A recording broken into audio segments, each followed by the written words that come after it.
Hello. So my story in the Super Sunny Murder Club is called The Murder at Mystery and Mayhem. And it is a murder mystery set in a secondhand bookstore. And when I was little, I used to go to a town called Hay-on-Wye that has a lot of secondhand bookstores. And there's this one bookstore that only sells murder mysteries. And it looks absolutely incredible. And I just fell in love with it. And I've been going ever since I was little. And so I decided to set my murder mystery at a fictionalized version of that store. So this is the very beginning of the story. The Murder at Mystery and Mayhem. That was the first time I met Y. We'd only been in Stow in the Grove for 3 hours when my mum dragged me into Mystery and Mayhem, looking for another one of her really important books. My mum is doing a PhD, which means that she hasn't left school even though she's very old.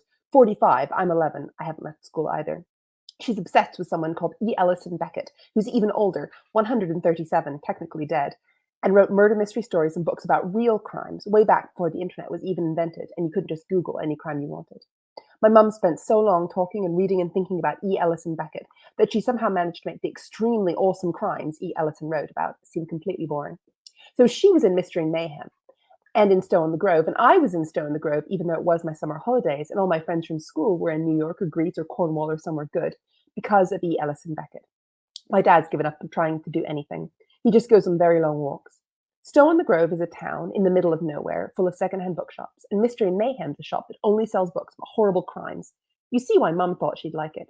She was looking for an E. Ellison Beckett biography she'd never been able to find before, and I was looking for absolutely anything interesting to happen at all, and that's when I met Y. Mum gasped when she saw Mystery and Mayhem for the first time, and I did too. It's got murals all across the storefront, horrible hounds and demons with glowing red eyes and murderers rising out of banks of fog. Then you go inside and the murals follow you. There's a white chalk outline of a body splayed across the floor and the walls, at least the parts of the walls that aren't covered with shelves, and shelves of fat red and green bound books are painted with knives and poison bottles and the spooky heads of famous murder mystery authors. I could see another room beyond the room we were in, and a staircase going up to the left. Someone, Y's mum, I found out later, was halfway up the staircase, shuffling books around. "Welcome," she called down to us. I could just see one of her feet in a sensible boot on the stair, and nothing else. "Talk to Y, they'll help you." Y was sitting behind the till. They were wearing big, shiny aviator sunglasses and a Hawaiian print shirt and chewing a toothpick. Their feet, in dirty Converse trainers, were up on the desk, and they were reading a book called The Case of the Drowning Duck. "Hi, I'm Y," said the Y, and I could see when they opened their mouth that one of their front teeth was chipped half off. From what I could see of their face behind their dark glasses and their scruffy hair, they looked about my age, maybe a year older. "Hi," I said shyly, rubbing the sequins on my t-shirt so the picture changed from a unicorn to an ice cream. I felt underdressed.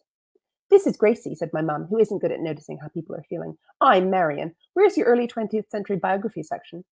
Y waved the toothpick at the smaller room behind the one we were in, and my mum rushed off, eyes gleaming. We were left alone. "Hi," I said again. Hi," said Y, obviously bored of me. My stomach clenched. "I can do 3 backflips in a row," I said, because I can. "Nice," said Y. "I tried to climb over a roof in the dark." "Did you do it?" I asked. "Mostly," said Y, pointing to their missing tooth with a shrug. "Hey, do you want to kidnap a cat?" And then there was a murder.